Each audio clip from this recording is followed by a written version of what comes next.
Hello ladies and gentlemen, welcome back to Assassinator Gaming, and in today's video I am going to be talking about 4 huge things I think all New World players should know. Now, with that being said, remember to smash the like button, subscribe, and comment what was your favorite tip of the video. And now let's roll into the actual 4 tips. Alright ladies and gentlemen, starting off with tip number 1, it is going to be salvage items. This is helpful for late game, but you want to start immediately salvaging your gear because it gives you repair parts that you can use in late game to repair your favorite gear and continue using the build you have grown fond of. Because at the beginning of the game, you're constantly swapping gear out, you're getting new things, and you're always just equipping them.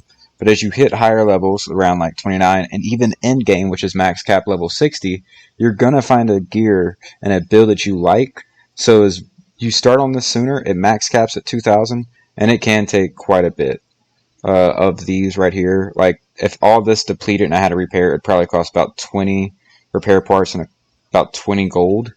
So you would want to start doing the salvaging of items early game.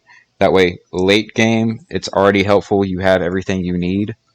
Well, not everything you need, but you have the repair kits that you need to keep your gear whenever it does deplete and duration.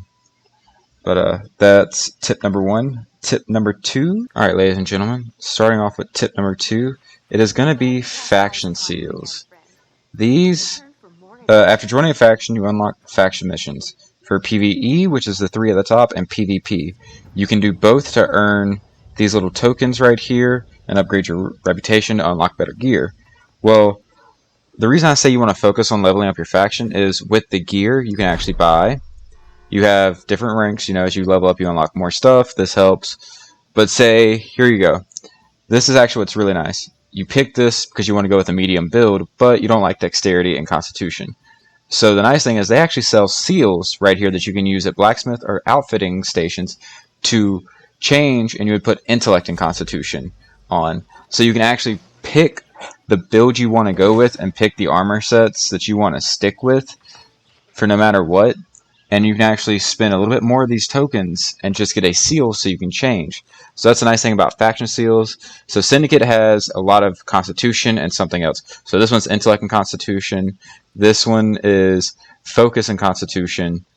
This one is going to be dexterity and constitution. And I believe the last one is strength and constitution. So you have 4 seals, and it's easy just to re-roll, put what you want onto the character, onto the items that you have. These seals only work with Syndicate armor, so that's another thing I need to point out real quick.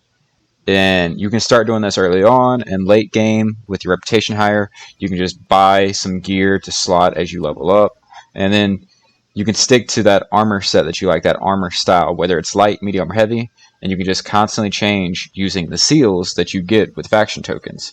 I suggest doing the missions and everything low level, but as for getting gear and actually using the seals, I would suggest start doing that around 25, because at 25 you unlock the blue gear, which is rare, and you actually have the seals that are up there in adapt that you can use. I see it more as ideal because it takes a little bit to actually get all of these tokens, the Syndicate tokens, or whatever faction you're in. So I suggest start looking into doing this closer to level 25, but as you level up, definitely proceed to do these and max out your token cap. And also, because by then, you'd have this up, and you actually get a quest, and the recommended quest is to be level 25 that you need to complete so you can unlock the next portion. And then you need more reputation to keep building. So that is tip number 2, is faction seals. Use them to actually be able to build your builds, and you can pick your gear, light, medium, heavy, and then just use the seals to transfer whatever stats that you want onto that gear. Alright, ladies and gentlemen, tip number 3 is supply crates. You can claim resources from those in your faction controlled territories. I see people running past them in each town, running past them a lot. Each town has a single supply crate dedicated to some kind of resource.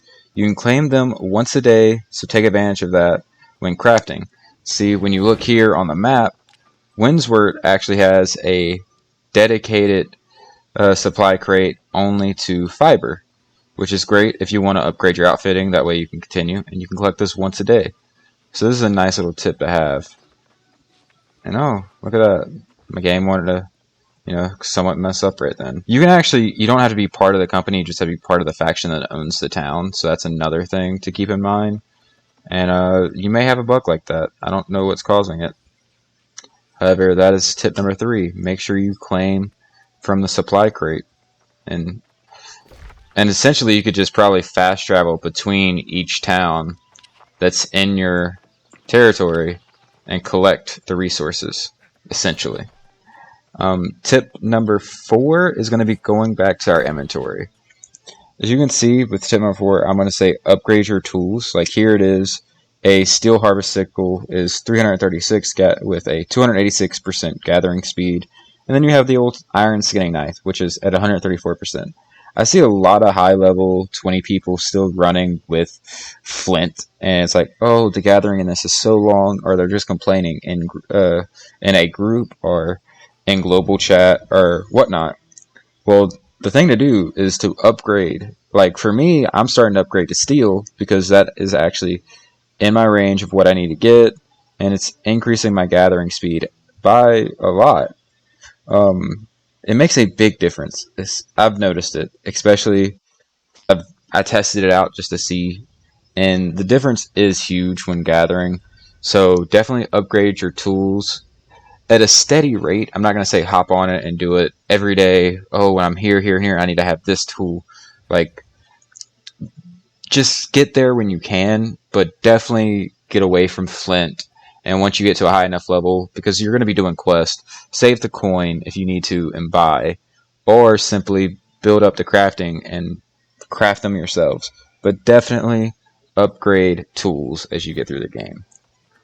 And with all that being said, thank you guys for watching. I wanted to make this a brief little tip video of things to do to prepare for endgame and things you can do to still enjoy the game. Thank you for watching. Remember to like, comment, and subscribe, and I will see you all in the next video.